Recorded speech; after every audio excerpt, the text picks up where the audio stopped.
Hey guys, welcome back. It's Will here once again. We're back for another fight card. We have UFC Fight Night 81 from the TD Garden in Boston, as the UFC Bantamweight title is up for grabs.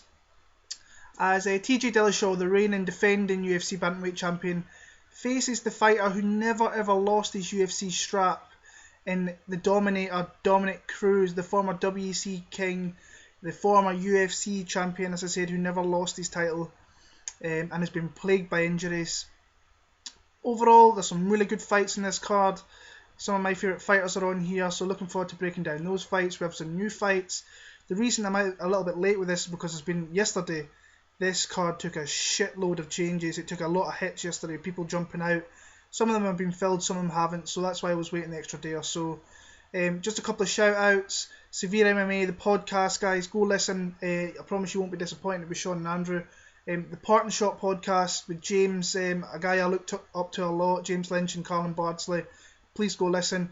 And a couple of new guys on here for you to go follow. Flying Brian does some good breakdowns. He does fight posts as well. And my good friend Rockstar Z, he puts out phenomenal videos every card. So go follow those guys and just watch more. Just go support those guys pretty much, because they're all top quality people. So we're going to start off in the light heavyweight division. We've got Francois Barroso against somebody. It was supposed to be Abdul Karim Idilov, and that fight got pulled because Idilov tore his meniscus. Barroso hasn't had a opponent step up yet, so I'm not really going to pick that fight, but I can see that fight probably getting taken off there, in all honesty. I think that it's kind of short notice to be finding an opponent there. So we're going to move on to the bantamweight division. We've got Rob Font against Joey Gomez. Now, if this is the first fight of the night, if Barroso gets pulled from the card, this is a really good fight. I really like this fight here. I see Gomez is coming in short notice here against Rob Font, a guy I've been really looking forward to seeing. I haven't seen this guy in about 16 months or so, a year and a half. He's had really bad injuries. Ever since his UFC debut, he knocked out George Roop with a phenomenal shot. Now, Roop does leave his chin in the air, and he got punished for doing that against Rob Font, who has some really technical, crisp striking, puts some great combination striking together, you'll see. And he has some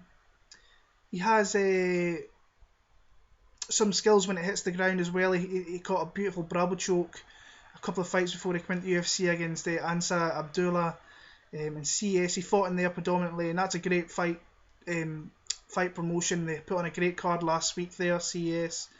And he's against Joey Gomez here, who's coming in short notice. I can't remember who Rob Font was scheduled to be against, but Joey Gomez, 6-0 undefeated record with all wins coming in the first round. Now, this could be a bit of a firefight, this one here, I think. Let's just say, Font has got great technical, crisp striking, where Gomez is just supremely aggressive and comes for your chin, and it's non-stop. But we've never seen the guy outside the first round, and I don't think he's faced anybody the calibre of Rob Font. I can see Joey Gomez coming out really hard. I can see it being fairly even in the first round. And then I think the skills of Rob Font maybe taking this fight to the ground and possibly getting a submission, because he has got an array of submissions. If you watch his early fights, and I know it wasn't against the best of opposition also, but he can look for submissions off his back. He's very dominant once he gets you into side control, and he looks for chokes that you don't see too often, like the Bravo choke you don't see an awful lot of. I'm going to go with Rob Font. I'm going to go a second round submission. I think he will weather the storm from Joey Gomez and be able to take this fight down there to where he is really dominant down there and against somebody who is not as good down there as well. So Rob Font, submission round 2 for me. Light heavyweight division with Ilir Latifi against Sean O'Connell. I've seen Ilir Latifi a few times. He fights predominantly over here in Europe. So I've seen a bit of him. I've seen his last fight here in Glasgow where he totally sparked out Hans Stringer. I've met some really big light heavyweights, and this guy he's tiny. I'm not kidding you. Like, he's a similar height to me. I'm about 5'4", 5'5", maybe about 5'6" at a hinge. I haven't really measured myself, but this guy is not big whatsoever, but He is built like a brick shithouse. He is so wide. His legs are massive. I've never seen anything like it. And he has really big power. We've seen that knockout against Hans Stringer. Stringer just tried to stay at distance and even got caught by Latifi and it just went to sleep in that one. We have seen him lose to pretty much decent people. Blachowicz is alright for the light heavyweight division. Gegard Mousasi on a few days' notice. He has some strong wrestling when he wants to take down there. He's got he's very dominant over people down there, and he's got some really, really big ground and pound. Throws that overhand right. Is kind of partial to taking leg kicks, which Sean O'Connell maybe try and uses, but we know with Sean O'Connell he likes to come out and headhunt a little bit as well. Wins over Matt Van Buren and Anthony Perosh last time out. This should be a fun fight, I think, for as long as it lasts. I think somebody will get knocked out. I think Sean O'Connell, being the aggressive fighter that he is, he comes forward and looks to use his size. Maybe try and use some knees in this fight, I think would be a beneficiary to him, but doing that he maybe gets put in his back, and Latifi has got some serious ground and pound, which I saw in Dublin against Chris Dempsey. I think he took him down and just absolutely pounded the shit out of him for the stoppage victory there. I like Ilir Latifi. I think O'Connell's gas tank isn't great either. Latifi I think can go hard for 3 rounds. Ilir Latifi TKO. I'm going to go end of round number 1.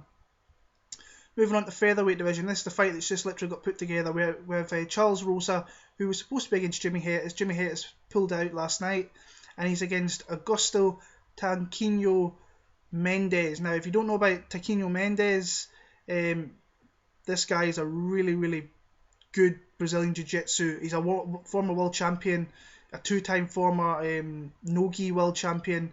Got his black belt from Francisco Mensah. So this guy is a legit prospect coming in here on short notice, albeit against Charles Rosa. He was training for 5 rounds. He was training Legacy for the title there. I think it was a few weeks at Legacy 51. He was fighting for the strap there. So Mendes, what we're going to expect from him on his feet? He's evolving. He's getting better every time we see him. But his bread and butter is getting this fight to the ground, and he hasn't really got a go-to move to get you down there, but he's very dominant once he gets you in like a clinch position and takes you down. And once you get in the ground with this guy, you're in deep shit. I think Charles Rosa has some skills on the ground, but I don't think he's of the level of Augusto Mendes. He's a 5-0 record, all 5 wins via stoppage. You can watch 4 of his fights on Legacy through YouTube there, so go and check him out, and numerous BJJ competition on there as well, and he's just great to watch. Charles Rosa coming off that very close fight with Yair Rodriguez. That fight was a lot closer than what people think. Charles Rosa, listened to him on the Part and Shot podcast. He thought he won that fight. I don't think that was right. I know it was in Mexico, but I thought Yair Rodriguez, he definitely did enough to win that fight. But Rosa is a top guy. He's a fun guy to watch. He's very advantageous. Like when he gets you to the ground, he'll look for submissions. He'll try and stop you down there. Came in on short notice against Dennis Seaver, put on a hell of a performance. His striking is not as good as his grappling or his clinch work or his jiu-jitsu game, but he has been training with Tyrone Spong for this, Junior Dos Santos, so hopefully he's improved with that. I was originally going to pick Charles Rosa over Jimmy Hayes, but I think this fight, the unknown, I'm sure Charles Rosa knows about Tanquinho here, and I know it's short notice, like a week's notice. I really want to pick Augusto Mendes, but I think with the overall game of MMA, I think that Charles Rosa has the better game, so I'm just going to edge him, but I think Augusto Mendes is definitely a live dog, so Charles Rosa for me via decision. And the big fight on the Fight Pass prelims is going to be Paul Felder against Daron Cruickshank. Great fight. These are the kind of fights that are needed on UFC Fight Pass. Felder is coming off back-to-back losses against Edson Barboza and Ross Pearson, but we know all about kind of Paul Felder. We've seen that with the spinning back fist knockout against Danny Castillo. We know what this guy wants to do. He wants to stand, he wants to trade leather, and he wants to beat the shit out of you. And he's a guy that hasn't been in the sport very long, but he's coming on. His striking is deadly. I thought Ross Pearson had a really good game plan against him. last time out, and before that I thought Barboza did a fairly good job as well. if you get into a firefight with this guy, he will catch you with something. His UFC debut wasn't overly great against Jason Sago, but since then he's been very, very exciting. A fan favourite fighter to watch, definitely. And this might have all the ingredients for another great matchup here against Daron Cruickshank, who has that great style, the sidekick style with I think it was karate, I think, if I remember off the top of my head. And he uses a lot of kicks. He goes to the side, he uses a lot of leg kicks as well. But sometimes he kind of leaves his left hand lying down a little bit, and that against something against Paul Felder, who's got a very quick reaction and can improvise on the spot very, very quickly. I think that could be tough. I can see Daron Cruickshank maybe looking for the takedown in this fight and maybe catching a knee. I like Paul Felder in this one. I like him a lot. If you play counter move, I think this would be a good pick for your counter move. I like Paul Felder. I like him by TKO. I like him in the second round as well. Moving on, preliminary card, first fight, Maximo Blanco against Luke Saunders. Luke Saunders, another newcomer at the UFC, but if you watch MMA as much as I do, you'll know who Luke Saunders is. He's the former RFA Bantamweight champion. This fight is taking place at featherweight, so that's something to keep an eye on as well. Luke Saunders, I think he's 11-0. Seen his fights in the RFA. Fun fighter, coming out of the MMA lab in Arizona. A very aggressive fighter, not overly technical, but he is in your face. He has some wrestling skills down there. I think most of his wins, I think 9 of his 11 wins or 8 of his wins are by KO, TKO. And he's got the wrestling game here too. I think it's a good fight, really. I think the fight that was supposed to be was Blanco against Bermudez. I would have preferred, I would have went with Bermudez in that one, but Saunders is a really quality opponent to come here to face Blanco, who's on a 3-fight win streak himself. Andy Ogle was one of them, Dan Hooker, and I can't remember who he beat last time out. But he is on a 3-fight win streak. But with Blanco, you just never know kind of what Maximo Blanco, he can do some strange shit sometimes. But he is a very fun fighter to watch. You don't know what's coming with the guy. He could get DQ'd, he could knock you out. I think it was Mike De La Torre who he beat the last time. Blanco, you see, he's got fairly good striking, will look for flying knees, look to push the pace. He has some decent takedown defense. I don't think he'll have enough against Saunders right enough. I think when it comes to maybe on the feet, Blanco maybe shades it. Not overly confident when I say that, but not too much in this. But Saunders has the game to maybe take him to the ground. I don't think he can keep him there, but I think that he can do enough down there, maybe get off some shots and some ground and pound. So for that, I know it's short notice. I'm going to pick Luke Saunders. I know he's going up a division as well, so he'll be the smaller guy. But I like Luke Saunders in this one, and I've never been the biggest fan of Blanco. He's fun to watch, but I've never been the biggest fan. So Luke Saunders for your decision for me there. Interesting fight, light heavyweight division. Tim Boetsch against Ed Herman. Both guys coming up from the middleweight division here. I think their time down at middleweight's pretty much done.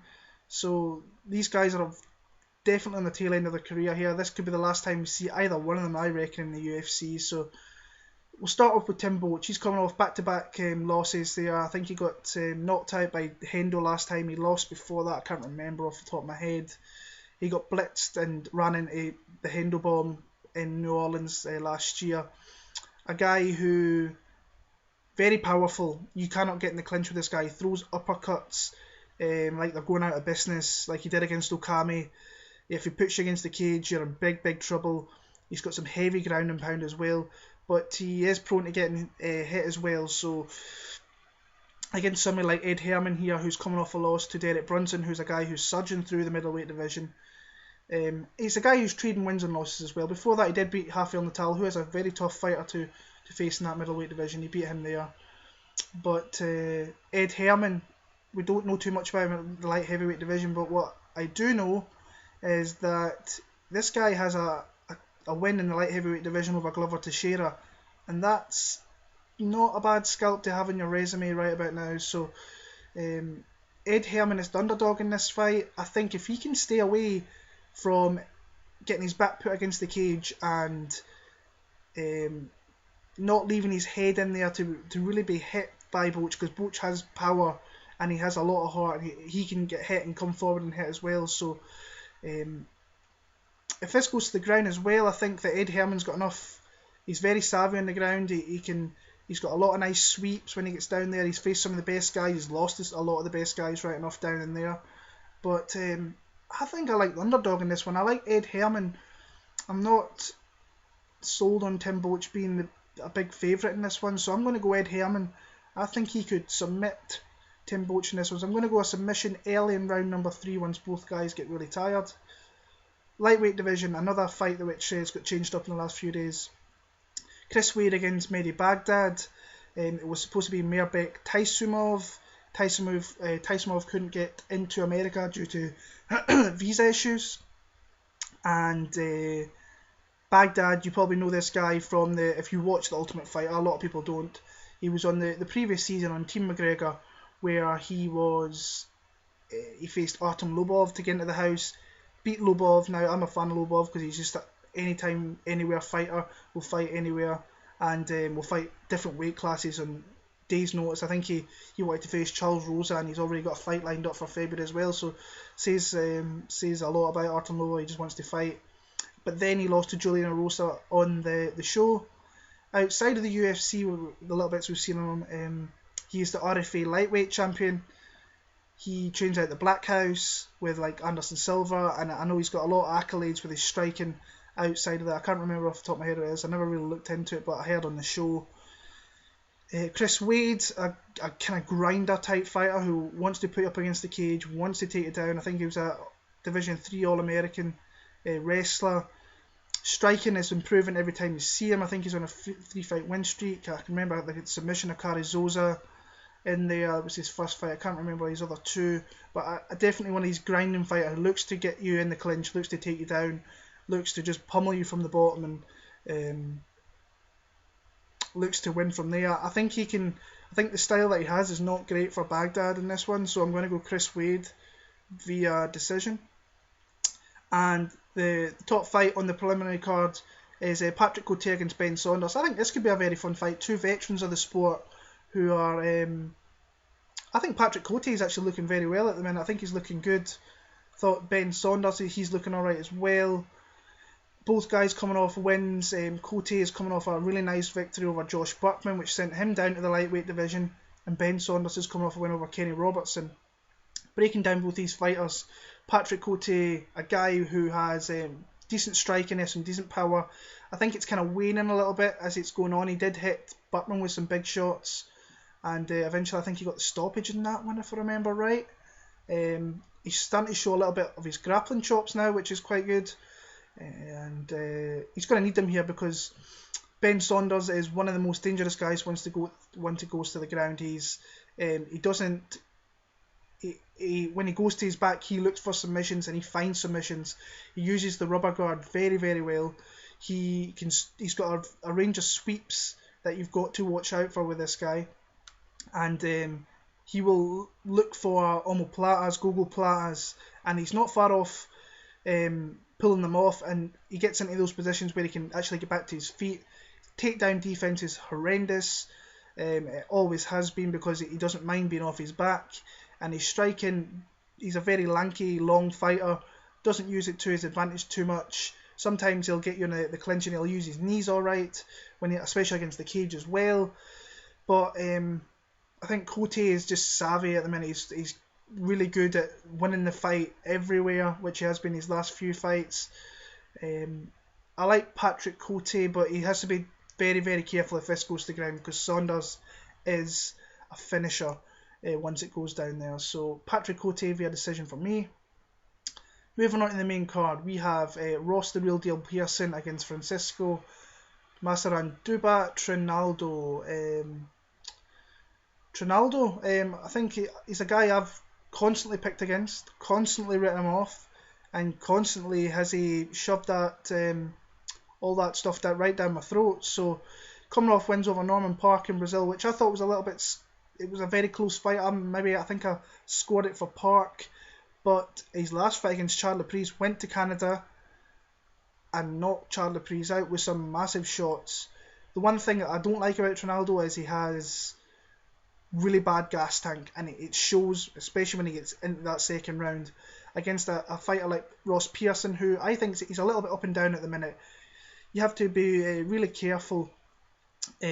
Ross Pearson needs to be careful because I seen him in Glasgow against Evan Dunham, and he just wanted to come out and have a fist fight and had no game plan whatsoever. And Evan Dunham, who is streaking at the minute, had a beautiful game plan and took him down there.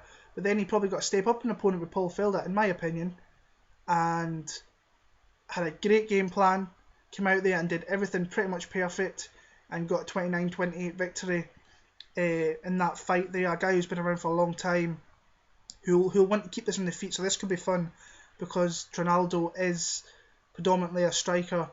The way I see this kind of going, I can see Pearson getting in and out, stopping some takedowns from Trinaldo, and really probably hurting Trinaldo later into this fight. You have to be careful, because Pearson has some sneaky power to knock you out. We've seen that back in the day. I'm going to go Ross Pearson. I think it's going to be a little bit back and forward, but I can see Ross Pearson doing enough in every round to win the fight, so Ross Pearson via decision. Heavyweight division, Travis Browne against Matt Mitrione. I have been all over the place with this fight. I want to pick Travis Browne, but he's with Edmund Tarverdyan, and I said probably after Rousey that if any fighter is still with Edmund Tarverdyan, I will never pick again. Mitrione coming off that loss to Ben Rothwell. Travis Browne coming off that loss to Andrei Arlovsky in that fight where he nearly won after getting knocked down, or nearly knocked out about 3 or 4 times. Travis Browne, since he went to the Glendale Fight Club, I don't think he's looked great. You can see the changes he's made to his stance. He's got a wider stance, which kind of opens him up to leg kicks. Against someone against Mitrione who hits hard, you have to be careful with that. Browne is very dangerous everywhere. You try and take this guy down, he will elbow you to death. You've seen that against Gonzaga, against Josh, the War Master, which I forgot his name now, but you know who I'm talking about. Josh Thompson, I think it is. No, it's not Josh Thompson. Go on. But if you try and take him down, he will elbow you and knock you out. He's did that a few times. He has submission skills once he gets down there. He has some very heavy hands, some nice Muay Thai. Sometimes his leg kicks, his kicks are a little bit dodgy though, so that's something to watch out for. I think the power kind of negates each other in this fight. I think that Matt Mitrione has some big power. Sometimes his decision making is not great, like he showed against Ben Rothwell. Went for a silly takedown and then Rothwell put him to sleep with a nice choke.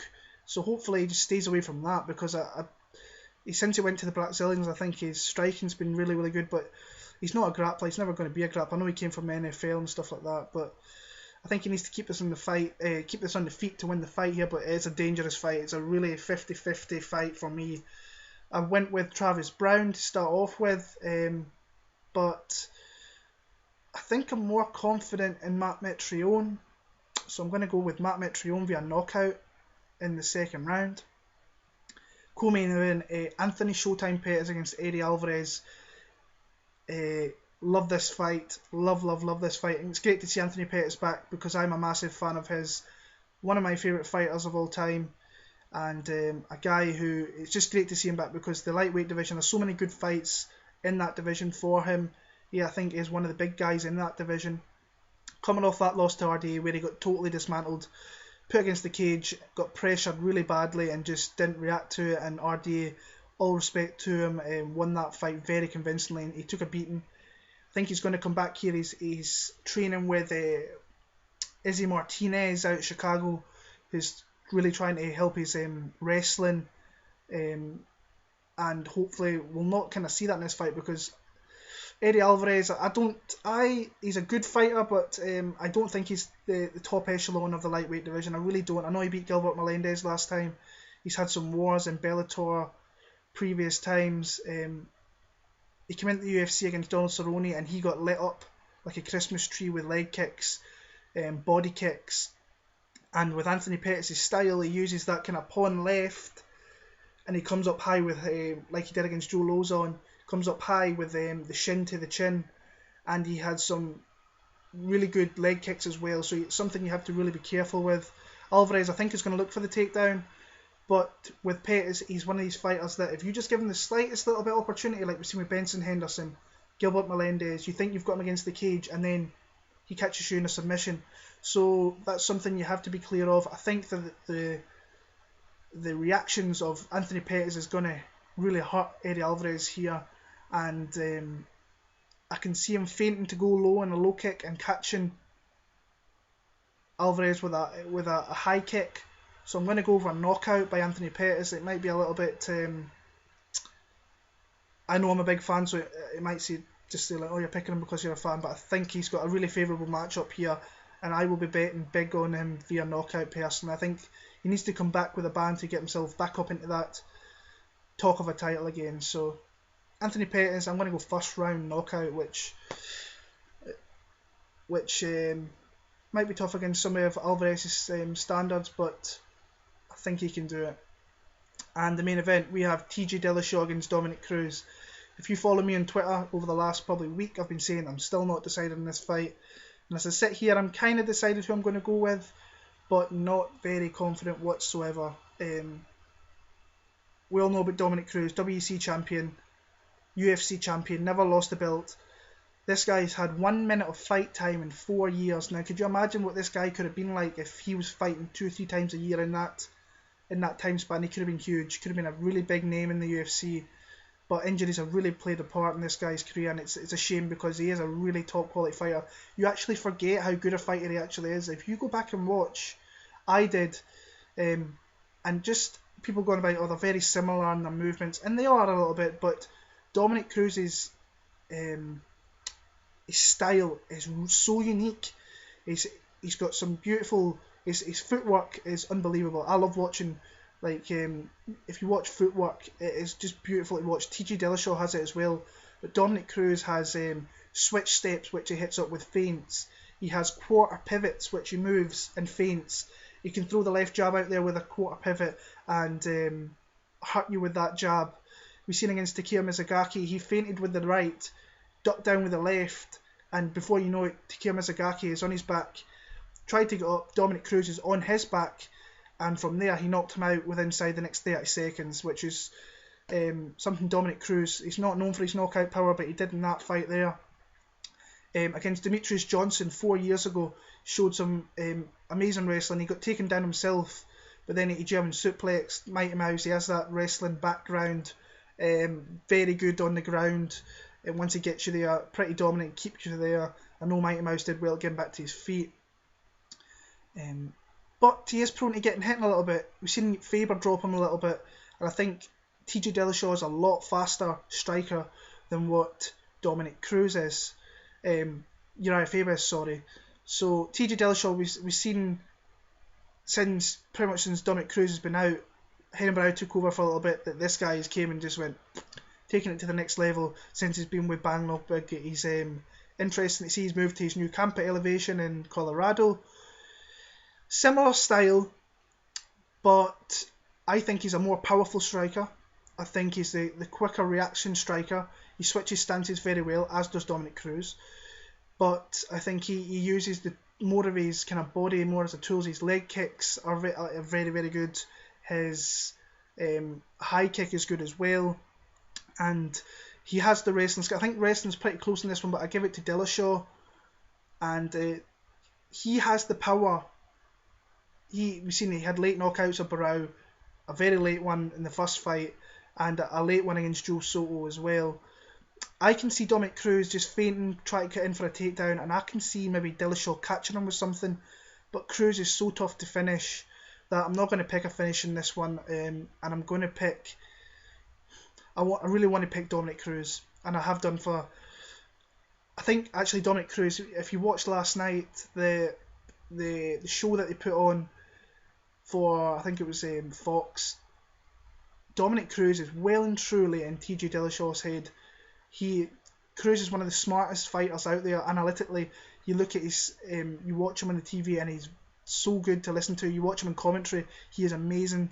He is in TJ Dillashaw's head, but I think TJ is one of these guys who is a really tough fighter once he gets in that cage, and since he's come into the UFC, he's looked phenomenal. So I'm going to go TJ Dillashaw via 49-46 decision here, and be interesting to see where Cruz goes from that. So I'm picking TJ Dillashaw via decision. So that's my picks for UFC Boston, UFC Fight Night 81.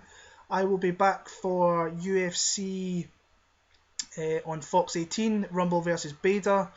Some good fights on there. Sage Northcott's on that one. Jimmy Rivera, looking forward to that one. Counter move, go play counter move. I think for my picks for this one, I will be picking Rob Font. I think he will get a finish. I think Paul Felder will get a finish. Matt Mitrione is another guy I'll be picking. Ed Herman's another guy. And probably Anthony Pettis will be my team for that. And bet-wise, I'll be probably betting big on Anthony Pettis along with some other ones as well. So come follow me on Twitter for some of the bets and from my counter move picks that I'll put out there as well. So I'll be back soon. Take care, enjoy the fights when they come around. This Sunday night, it's going to be. So enjoy that when it comes round. Take care.